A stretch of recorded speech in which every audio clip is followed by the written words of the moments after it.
Shalom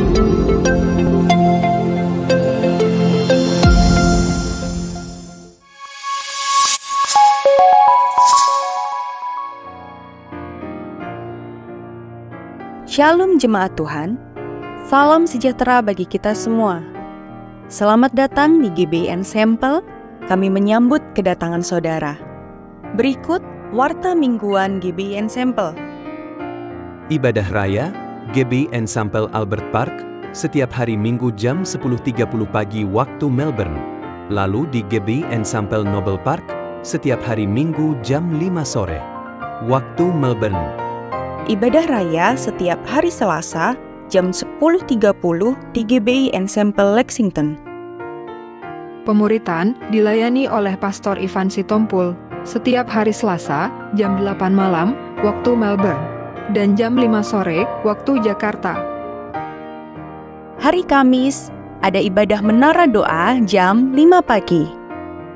Ibadah Dewasa Muda hari Jumat tanggal 30 Mei 2025 ditiadakan, dan ibadah 738 pada tanggal yang sama juga ditiadakan.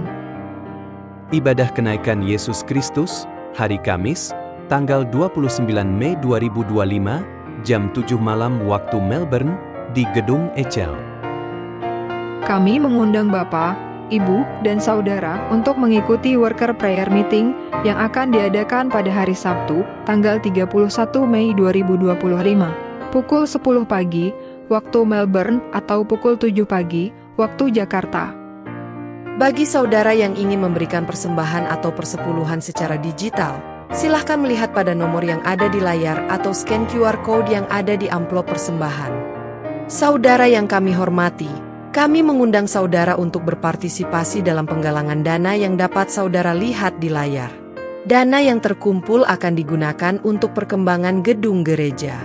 Setiap donasi yang Anda berikan sangat berarti dan akan memberikan dampak yang besar. Seiring dengan pertumbuhan GBI Ensemble Jakarta Timur, kami berencana untuk membuka gereja Tuhan di City Plaza Klender dan membutuhkan dukungan dana untuk persiapan ibadah. Kami menghargai bantuan Anda dalam menyediakan tempat ibadah. Sekian Warta Gereja Ensemble minggu ini. Tuhan Yesus memberkati.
Shalom Bapak Ibu.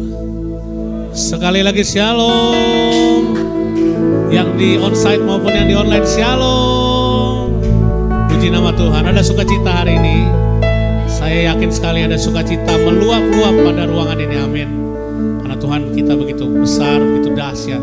Saya undang Bapak Ibu untuk bangkit berdiri. Kita sama-sama berdoa. Lalu habis itu kita memuji Tuhan. Kami ucap syukur Tuhan Yesus, mengucap syukur hari ini Tuhan. Kami percaya Tuhan penyertaan-Mu atas masing-masing dari kami. Baik itu kami yang berhadir Tuhan di onsite maupun yang di online, di berbagai platform Tuhan. Kami percaya Tuhan penyertaan-Mu sempurna untuk kami. Tutup bungkus kami semua dengan darah Tuhan Yesus yang kudus. Kosongkan kami Tuhan hingga kami siap mendengarkan firman-Mu. Biar firman-Mu berbuah ratusan kali ganda dalam hidup kami ke depan. Terima kasih Tuhan Yesus. Kami berdoa, kami mengucap syukur, dan kami imani dan yakini bahwa Engkau bertahta atas segala pujian kami. Terima kasih Tuhan Yesus. Kami berdoa mengucap syukur. Haleluya. Amin. Semangat Bapak Ibu untuk puji Tuhan. Amin. Kita nyanyikan lebih dari pemenang. Dimanapun Anda berada, kita nyanyi joget sama-sama. Amin.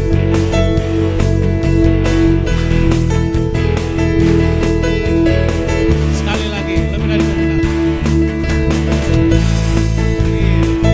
Semangat pagi Bapak Ibu. Amin.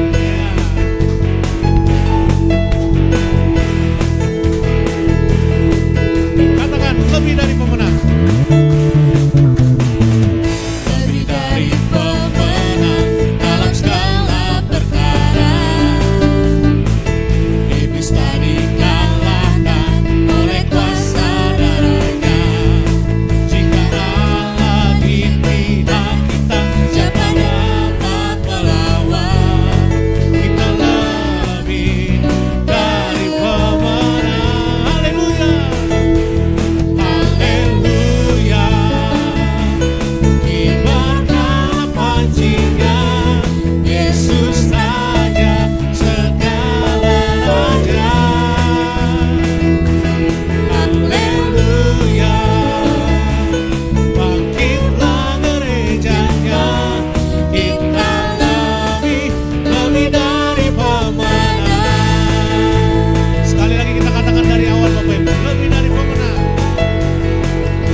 mengirimkan kepada kami penolong, yaitu Roh Kudus yang akan menghibur kami satu persatu di setiap masalah kami. Kami percaya Allah Roh Kudus ada selalu di setiap hati orang percaya. Kami yakini imani selalu Tuhan.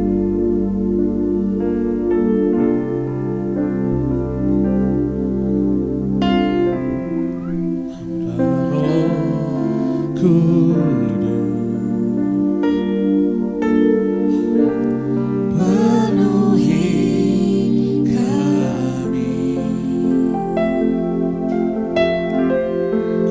rindu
segenap hati, katakan mengalir lagi.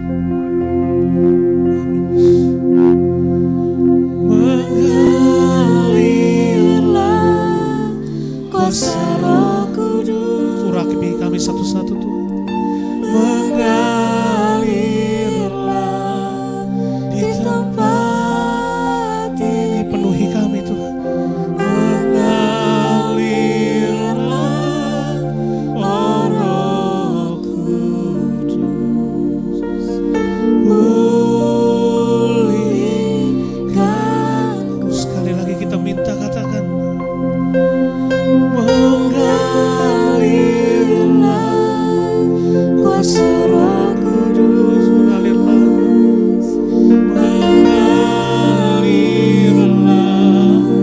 di tempat ini. Mengalirlah oh Roh Kudus.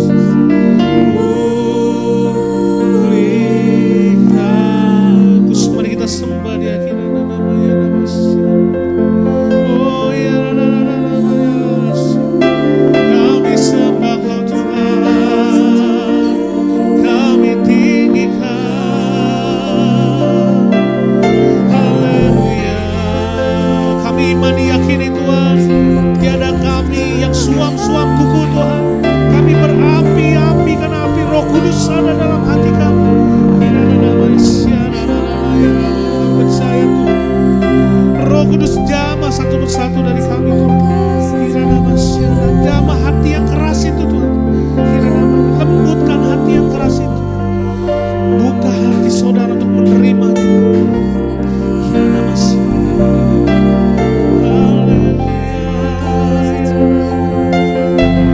Kau beri kesejukan, kedamaian, kedamaian sejahtera, tentram, sukacita untuk seluruh umat tanpa ada batas jarak di onsite maupun di online.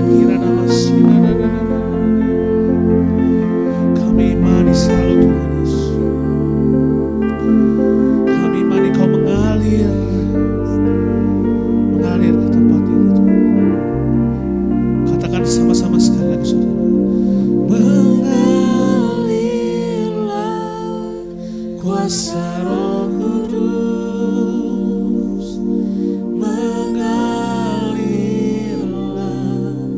Di tempat ini mengalirlah oh Roh. katakan di hatiku, di hatiku. Sekali lagi katakan mengalir. Mengalirlah kuasa Roh Kudus. Mengalirlah di tempat ini. Mengalirlah arah. Katakan di hidupku, di hidupku. Sekali lagi mengalirlah oh Roh Kudus di hidupku. Mengalirlah oh Roh Kudus. Di hidupku. Beri tepuk tangan untuk Tuhan kita Yesus Kristus dan Allah Roh Kudus. Kami yakini, imani, percaya Tuhan Yesus. Kami imani, yakini selalu Tuhan Kau mengalir di tempat ini. Kau urapi tutup bungkus kami semua dengan darah Tuhan Yesus yang kudus. Kami percaya Tuhan Yesus, Kau membuat kami menjadi tanah yang subur, yang akan berbuah lipat kali ganda. Terima kasih Tuhan Yesus, terima kasih. Persiapan kami untuk mendengarkan firman-Mu Tuhan. Amin. Silakan duduk Bapak Ibu, tetap dalam hadirat Tuhan. Kita nyanyikan terakhir lagu satu kali lagi Tuhan. Manis kau dengar.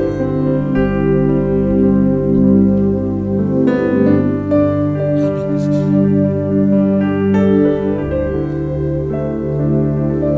Ya Tuhanku, aku hendak bernyanyi bagimu.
Shalom Bapak Ibu, Saudara yang terkasih dalam Tuhan Yesus. Sebelum kita masuk ke dalam pembacaan perenungan firman Tuhan, mari kita satukan hati, kita berdoa, kita angkat hati kita. Terima kasih Tuhan Yesus, kami mengucap syukur buat kasih setiamu, kami boleh datang beribadah, kami boleh memuji menyembah Tuhan. Dimanapun kami berada Tuhan, hari ini kami minta penyertaan Tuhan yang sempurna, urapi setiap daripada kami sehingga kami boleh menerima pesan yang daripadamu Tuhan Yesus. Biar kau urapi mulut bibir hambamu agar bisa menyampaikan kebenaran firman Tuhan. Dan kami semua boleh menerima, boleh merenungkan dan melakukan firman-Mu. Terima kasih Tuhan Yesus. Pimpin kami Roh Kudus. Hanya di dalam nama-Mu kami berdoa mengucap syukur. Haleluya. Amin. Shalom, kembali lagi bersama kami dalam ibadah hari ini.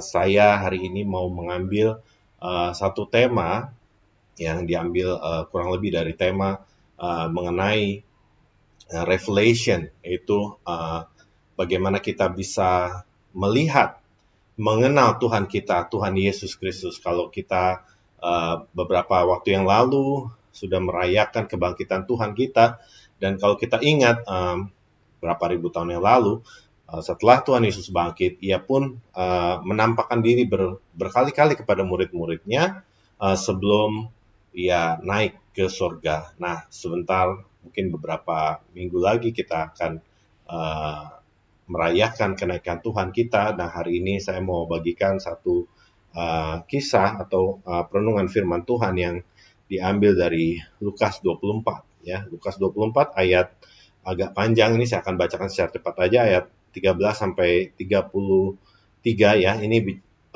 mengisahkan tentang dua murid yang sedang berjalan ke desa Emmaus ya. Setelah Tuhan Yesus bangkit, mereka berjalan ke Emmaus. Nah, saya akan bacakan dengan cepat saja. Kita buka sama-sama di Lukas pasal 24, mulai dari ayat yang ke-13. Demikian firman Tuhan. Pada hari itu juga dua orang dari murid-murid Yesus pergi ke sebuah kampung bernama Emmaus yang terletak kira-kira 7 mil jauhnya dari Yerusalem. Lalu mereka bercakap-cakap tentang segala sesuatu yang telah terjadi.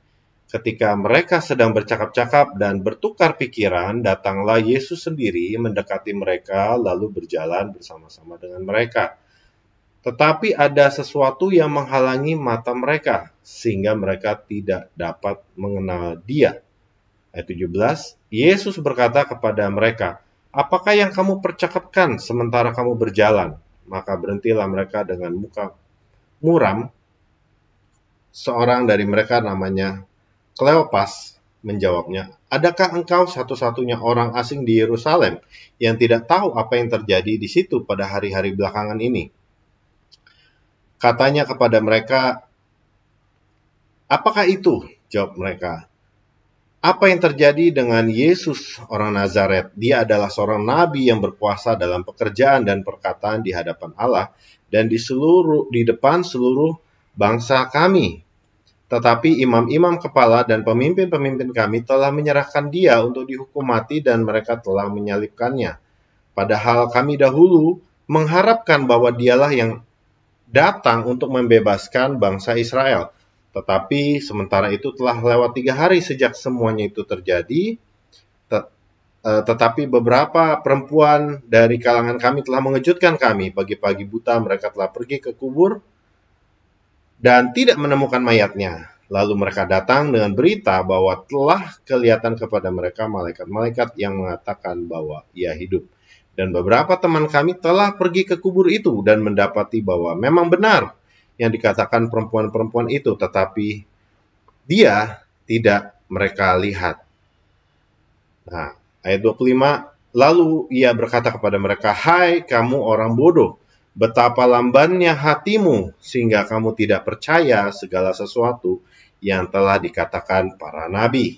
Ya, kita akan baca sampai sini dahulu.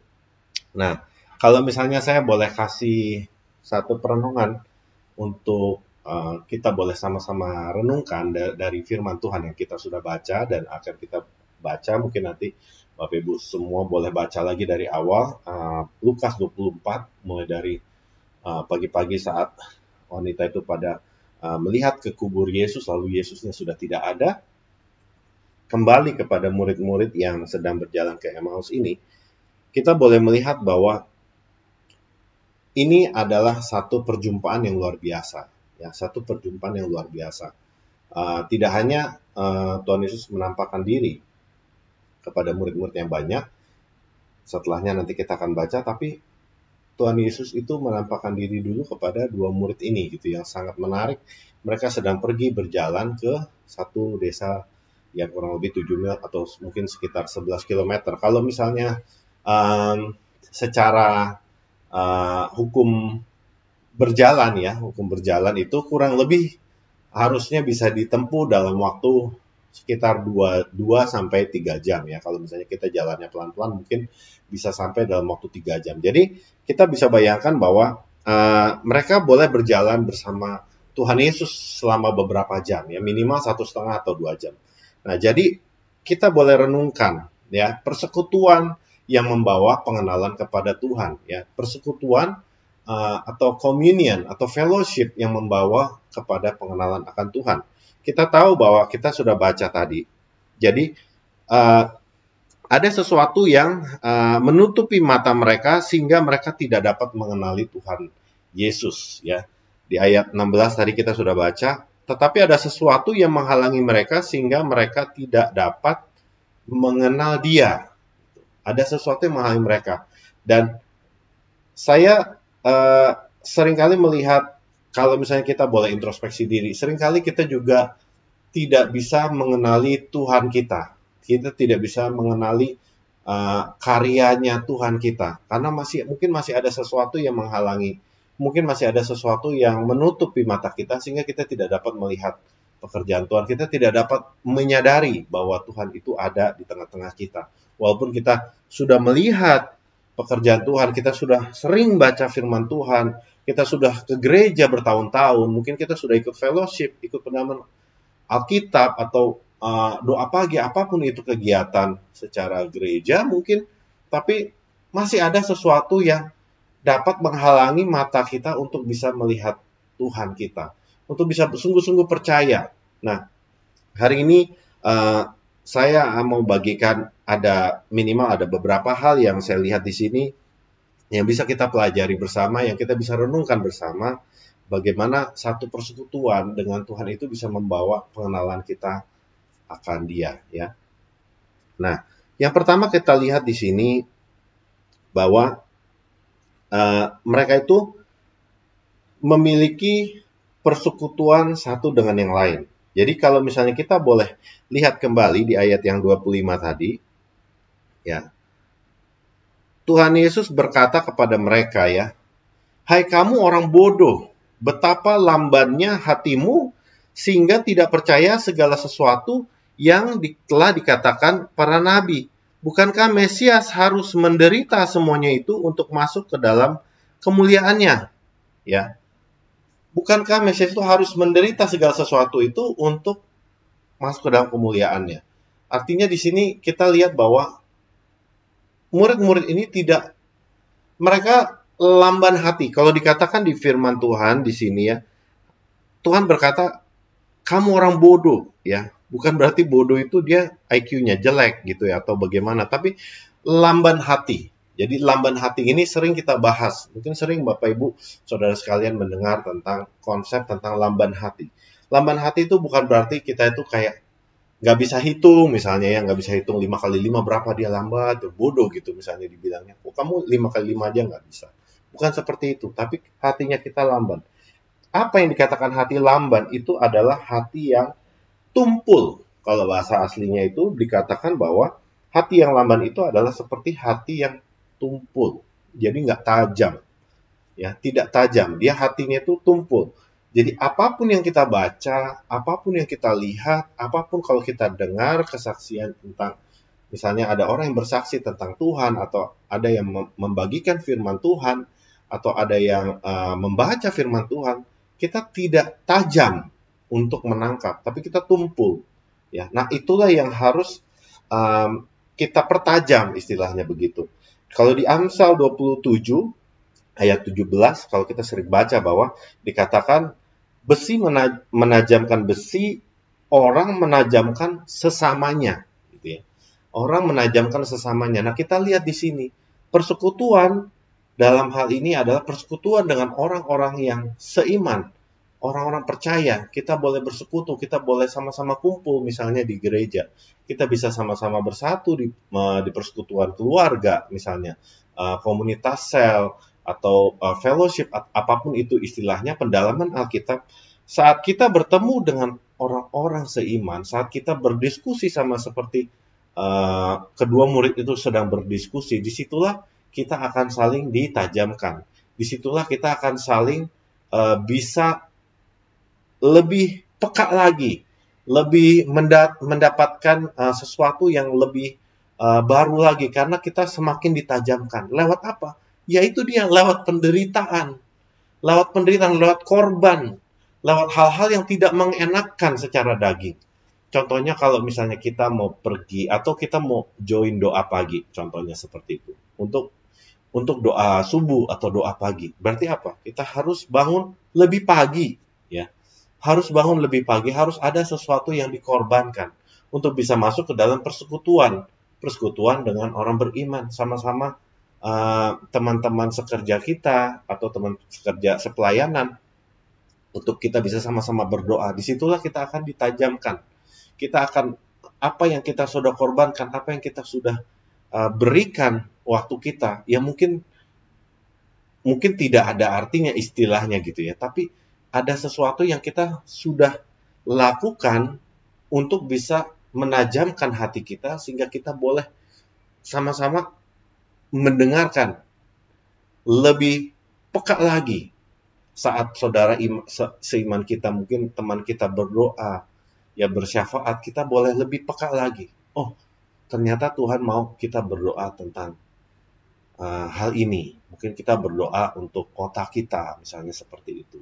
Nah, itu semakin ditajamkan saat kita ada bersama-sama dengan persekutuan, bersama-sama dengan saudara seiman kita. Jadi, persekutuan dengan saudara seiman itu sangat penting.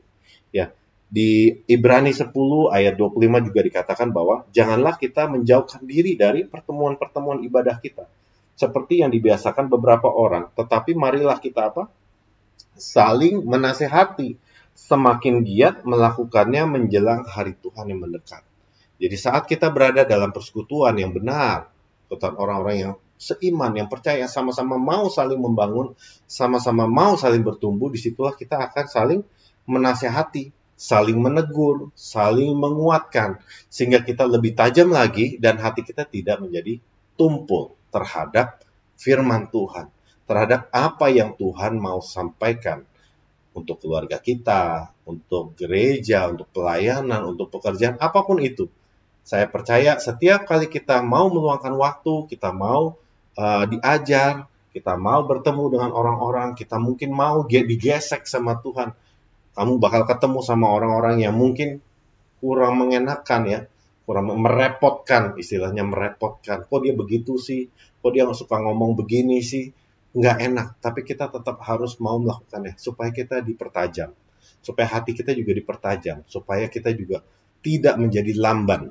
Nah, itu yang poin pertama yang saya mau bagikan, bahwa persekutuan dengan saudara seiman itu juga akan mempertajam, sehingga kita akan dapat mengenal Tuhan kita. Nah, yang kedua yang saya mau bagikan, bahwa apa yang Tuhan Yesus sampaikan di sini di ayat 27 ya, ayat 27, kita akan baca sekali lagi. Di Lukas 24 ayat 27, lalu Tuhan Yesus lalu ia menjelaskan kepada mereka apa yang tertulis tentang dia dalam seluruh kitab suci, mulai dari kitab-kitab Musa dan segala kitab nabi-nabi, ya, gitu ya. Jadi mereka dijelaskan, ya, Tuhan Yesus menjelaskan apa yang tertulis tentang Tuhan Yesus dalam seluruh kitab suci, dalam kitab-kitab Musa dan segala kitab nabi-nabi. Artinya apa? Mulai dari kitab hukum Taurat ya, Kejadian, Keluaran, Imamat, Bilangan, Ulangan, ya, sampai pada kitab nabi-nabi ya. Di situ ada Yesaya, Yeremia, dan lain sebagainya gitu ya, dijelaskan. Nah, persekutuan yang tadi saya sampaikan bahwa persekutuan dengan saudara seiman bukan hanya asal kumpul-kumpul kan. Ya.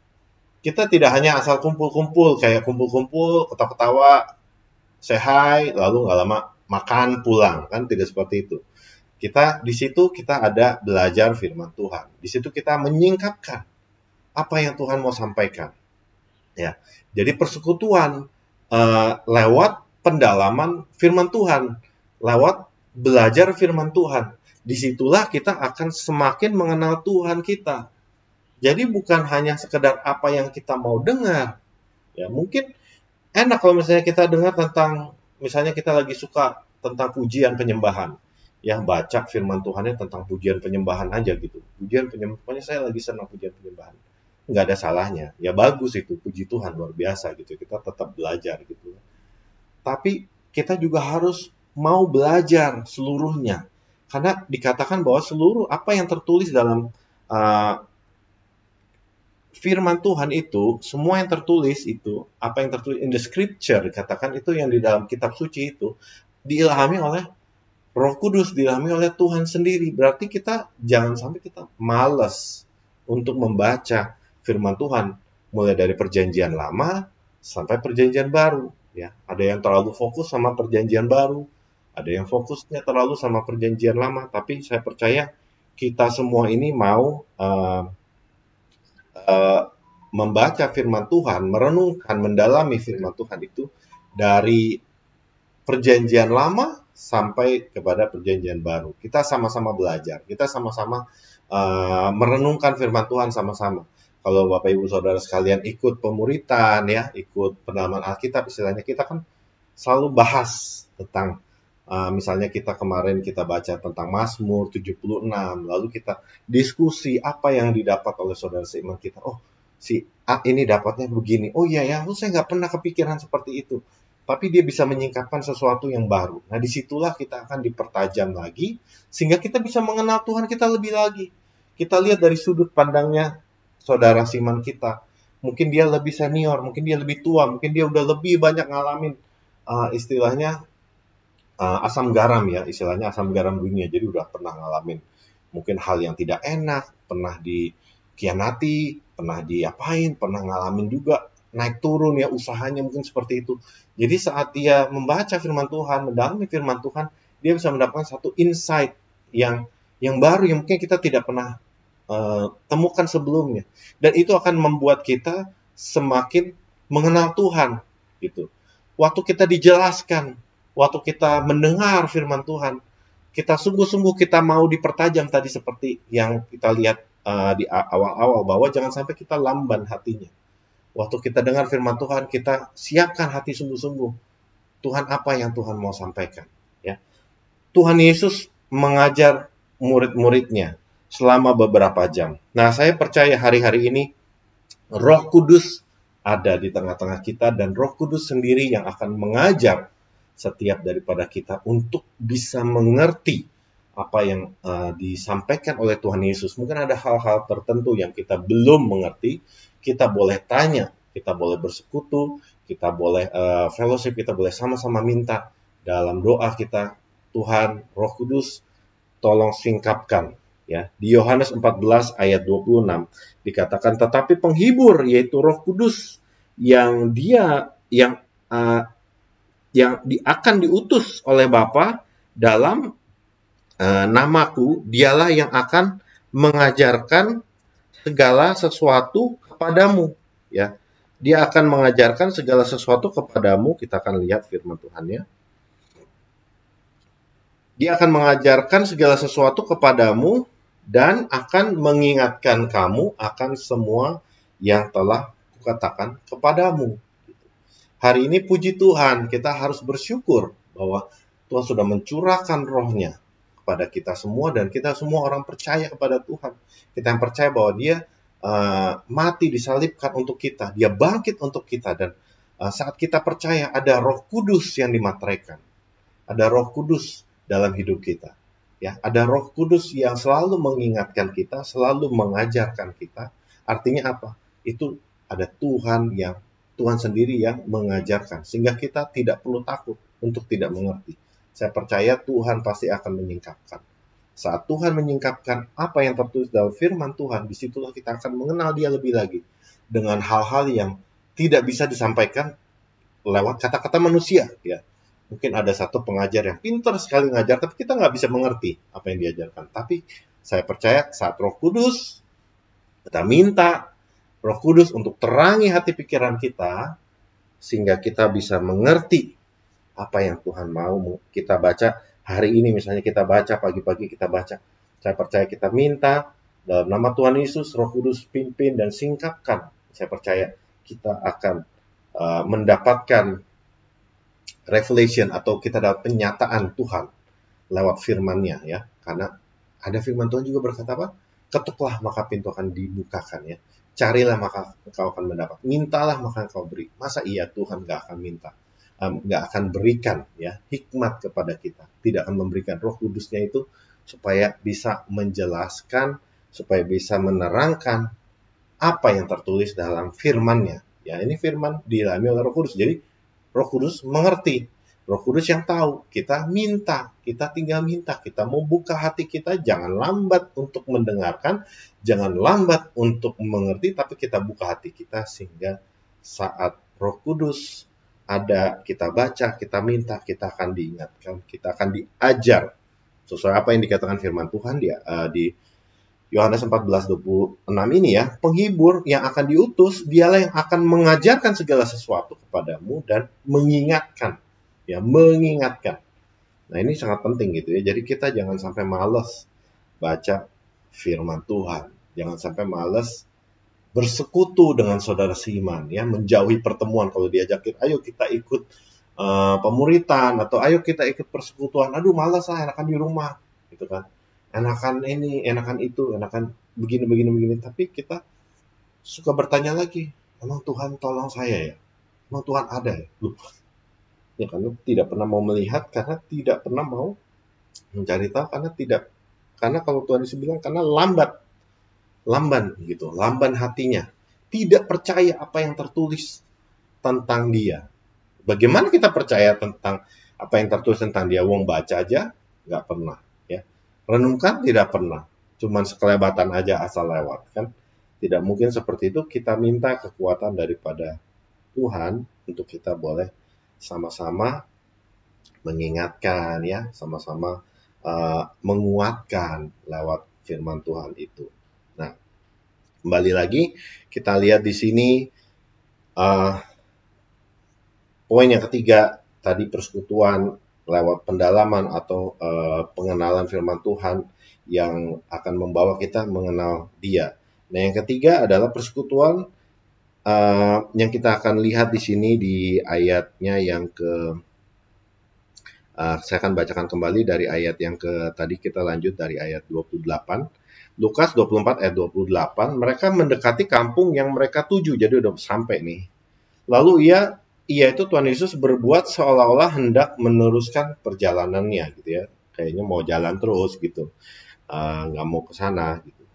Tetapi mereka sangat mendesaknya, katanya, tinggallah bersama-sama dengan kami, sebab hari telah menjelang malam dan matahari hampir terbenam.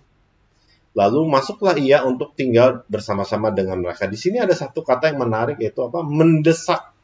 Ya, mendesak. Setengah maksa gitu, ya. Mendesak. Ayolah gitu, ya.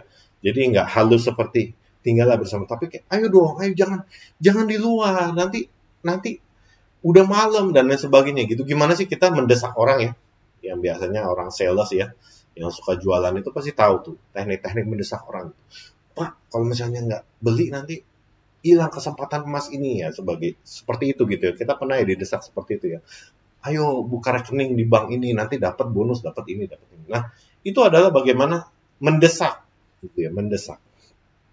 Nah, tapi ini dalam arti yang baik, ya, dalam arti yang baik, supaya Tuhan Yesus ini, mereka belum lihat, belum tahu ini Tuhan Yesus, tapi dalam hatinya saya percaya, karena nanti kita lihat bahwa mereka itu ada terbakar gitu. Kalau dikatakan di ayat selanjutnya nanti kita akan baca bahwa tidakkah kamu merasa kayak ada sesuatu yang membakar gitu dalam hati saat dia menjelaskan tentang firman Tuhan itu gitu, ya. Jadi ada sesuatu yang kayaknya mereka itu rasanya pengen tahu lebih lanjut lagi gitu. Pengen tahu lebih lanjut lagi, makanya mereka mendesak Yesus untuk masuk tinggal di tengah-tengah mereka. Lalu saya lanjutkan sedikit lagi. Di ayat 29 tadi mereka sudah mendesaknya, tinggallah bersama-sama dengan kami. Lalu di ayat ke-30 kita lihat, lalu ia duduk makan dengan mereka. Ia mengambil roti, mengucap berkat, lalu memecah-mecahkannya dan memberikan kepada mereka. Ayat 31, nah disinilah, ketika itu terbukalah mata mereka. Terbukalah mata mereka dan mereka pun mengenal Dia. Tetapi ia lenyap dari tengah-tengah mereka. Tiba-tiba hilang gitu ya. Nah, jadi di sini kita lihat poin yang terakhir yang mau saya sampaikan, bahwa persekutuan yang penting adalah satu communion bersama dengan Tuhan kita. Jadi kita mau undang Roh Kudus, kita mau undang Tuhan untuk masuk dan bersekutu atau bersama-sama dengan kita. Makanya kalau di perjamuan kudus kan, perjamuan atau communion ya, communion itu kan, communion itu bahasa kerennya itu sebenarnya itu adalah seperti fellowship, makan bareng gitu. Ya, kalau perjamuan kudus ya, Tuhan Yesus bersama-sama dengan muridnya, ia memecahkan roti, minum anggur, itu konteksnya apa? Konteksnya makan malam. Konteksnya makan bersama gitu. Nah, saya salah satu yang mungkin saya secara pribadi, saya paling senang kalau misalnya makan itu, saya nggak terlalu suka sendiri sebenarnya kalau makan di luar, contohnya gitu ya. Saya senangnya makan sama istri ya. Saya lebih senang makan sama anak-anak ya, makan di luar ya konteksnya. Di rumah juga sama gitu. Di rumah juga sama. Saya paling nggak suka tuh suruh makan sendiri, istri sendiri makan sana, saya makan sana sendiri, mungkin belakangan gitu. Maunya sih bareng-bareng. Kadang-kadang sih nggak bisa ya. Tapi apalagi kalau misalnya kita tahu kita mau makan yang bersama-sama gitu ya. Mungkin bagi yang merayakan, contohnya Imlek ya, tahun baru dan lain sebagainya ya, ada Natal tuh biasanya suka ada makan keluarga ya, keluarga besar makan gitu ya. Mungkin ada adik kita, keluarga adik, keluarga abang kita, mungkin ada tante, ada om, ada kakek nenek, opung ya, semuanya pada kumpul. Nah biasanya di situ namanya perjamuan gitu ya. Makan bisa lama gitu. Biasanya kalau di rumah makan cuma 15 menit. Tapi kalau di perjamuan itu makannya bisa lama. Bisa sejam, 2 jam gitu ya. Kadang ada show-nya dulu, ada yang ngelawak dulu, ada yang cerita dulu, ada yang segala macam. Jadi makan itu di-enjoy gitu. Dinikmati bersama-sama. Bukan hanya makanan yang dinikmati, tapi juga fellowship-nya gitu, bersama-sama gitu. Makanya kita kalau fellowship kan biasanya suka ada makan ya. Lebih banyak cerita di makan ya daripada cerita setelah makan ya, kan begitu, kira-kira begitu ya. Makannya bisa 1,5 jam sendiri, udah sharing semua di situ. Pas di meja makan udah sharing semua, udah selesai itu udah tinggal istilahnya tinggal doa ya, kurang lebih begitu ya. Ya itulah indahnya persekutuan. Bayangkan kita bersekutu dengan Tuhan. Ya, kita undang Tuhan untuk datang bersama-sama dan kita mau menikmati hadirat Tuhan. Lewat apa? Lewat perjamuan dengan Tuhan. Ya, kita mengingat kembali apa yang dikatakan oleh Tuhan Yesus, ya. Apa yang dikatakan oleh Tuhan Yesus waktu sebelum ia disalibkan ya, di Lukas 22 ayat 19, mungkin saya akan cepat saja. Waktu ia mengambil roti, mengucap syukur, memecah-mecahkannya dan memberikan kepada mereka, nih Passover ya.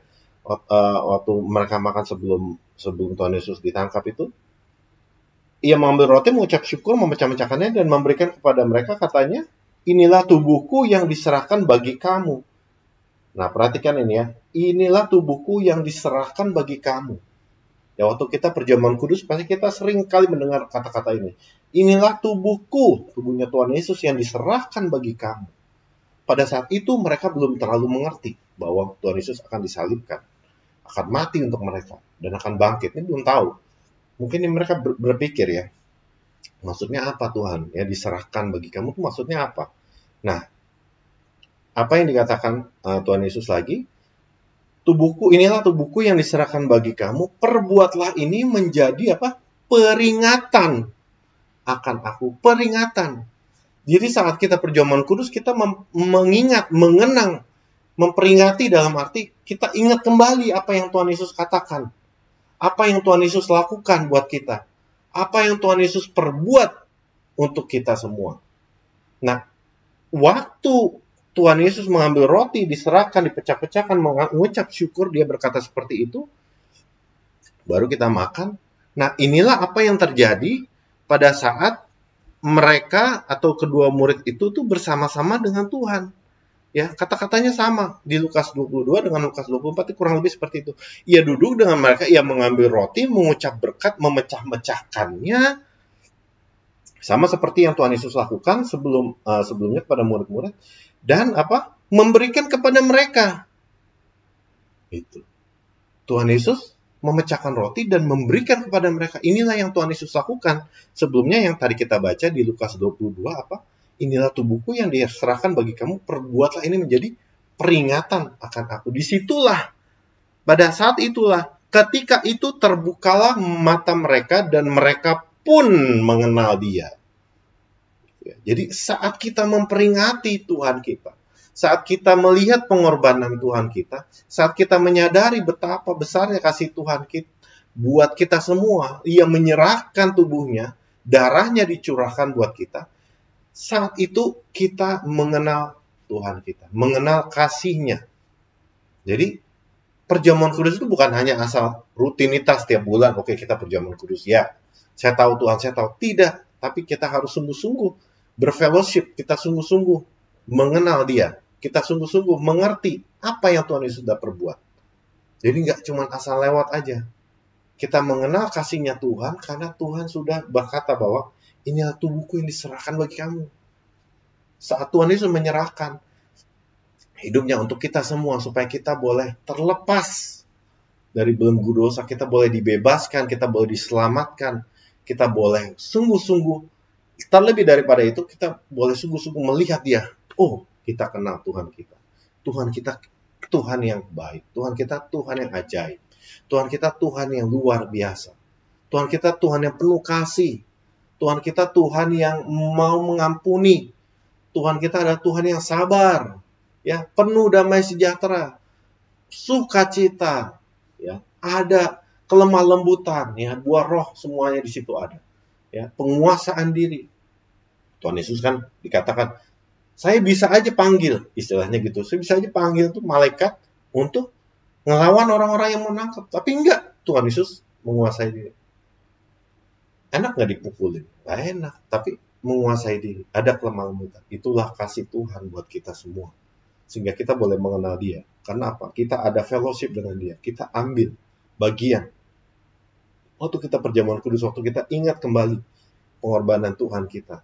Nah, disitulah kita mengenal Dia. Jadi, persekutuan dengan Tuhan lewat perjamuan. Perjamuan artinya apa? Communion.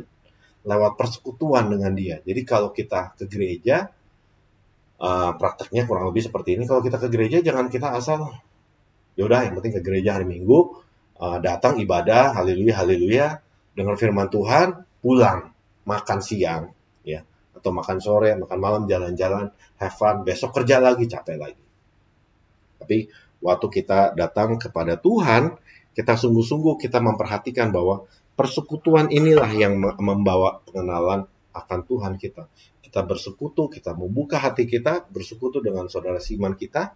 Jadi kita usahakan datang ke gereja, ya, nggak cuma datang lihat ibadah hanya di YouTube, ya, tapi kita juga usahakan bisa datang secara fisik, kita boleh berfellowship bersama, kita boleh sama-sama ketemu dengan saudara seiman kita boleh saling dikuatkan, saling ditajamkan. Lalu kita boleh mengenal firman Tuhan. Saat firman Tuhan disampaikan, kita mau buka hati kita mau minta Roh Kudus untuk sungguh-sungguh, Tuhan, apa yang Tuhan mau sampaikan buat saya hari ini, sehingga firman itu menjadi kita mengenal Dia lebih lagi. Dan terakhir, kita sungguh-sungguh mau ambil bagian dalam perjamuan kudus. Artinya apa? Kita mau mengingat kembali kita menyadari kembali tiap ke gereja, tiap kali kita dengar firman Tuhan, kita kembalikan pointing kepada Tuhan Yesus. Apapun yang ada, karena tadi Tuhan Yesus bilang, semua dari kitab nabi-nabi, kitab Taurat, ya, kitab-kitab Musa, itu menjelaskan mengenai Dia. Saat kita mengenal Dia, itu ada sesuatu yang berbeda. Ada satu gairah baru, ya, satu semangat baru gitu. Ada yang berkobar sehingga kita seperti kedua murid ini boleh kembali lagi, udah sampai di Emmaus, kembali lagi ke Yerusalem, lalu menceritakan, menyaksikan kepada orang-orang. Tadi saya ketemu Tuhan, Dia udah sungguh-sungguh bangkit, Dia ada bersama-sama dengan kita, Dia menjelaskan segala sesuatu, kami baru mengerti, kita bisa mengenal Dia.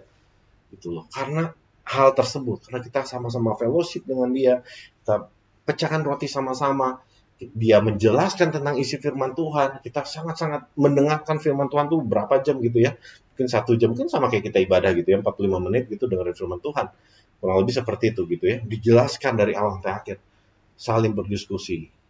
Nah, itu membawa pengenalan akan Dia. Nah, puji Tuhan, saya percaya setiap daripada kita akan minta kepada Roh Kudus untuk menyempurnakan apa yang sudah saya sampaikan, sehingga kita semua boleh sama-sama mengenal Dia lebih lagi, supaya kita boleh mendapatkan kenyataan Tuhan, revelation yang baru daripada Tuhan, apa yang Tuhan sampaikan buat kita hari-hari ini ya.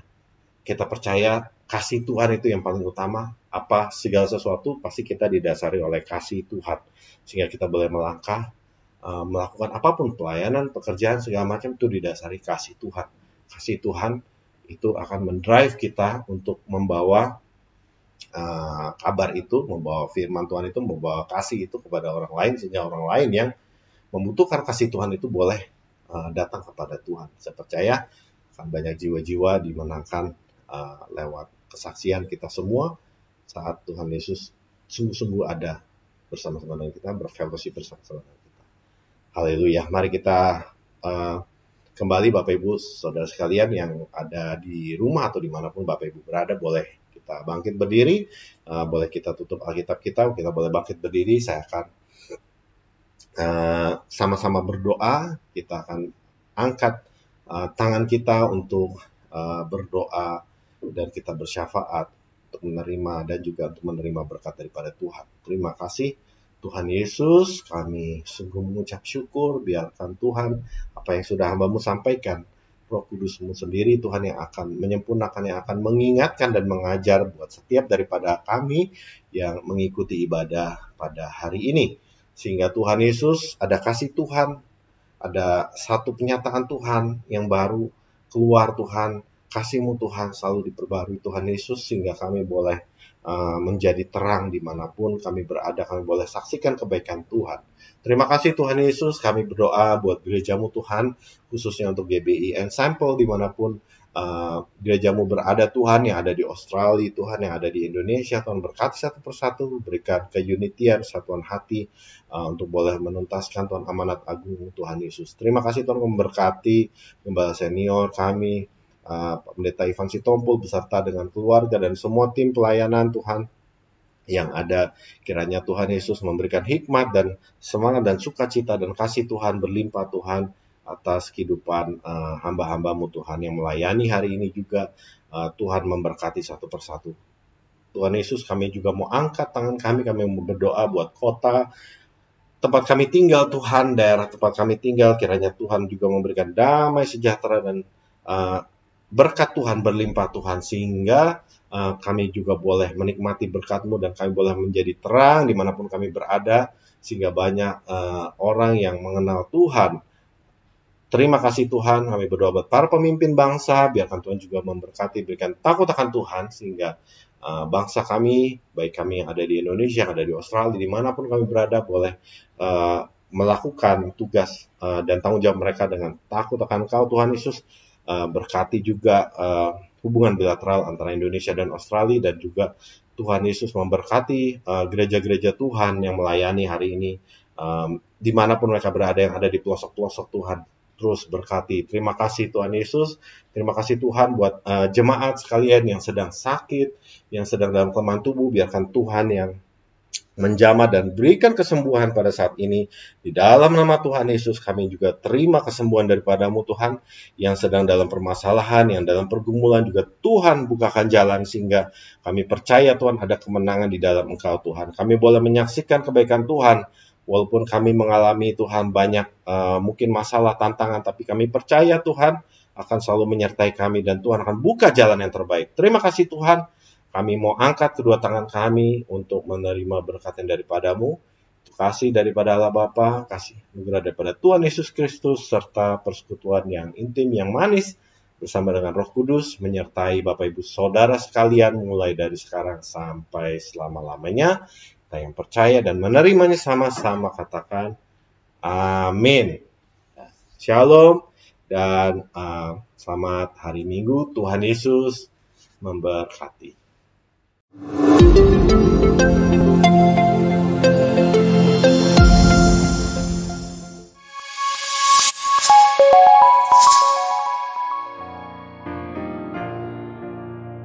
Shalom jemaat Tuhan, salam sejahtera bagi kita semua.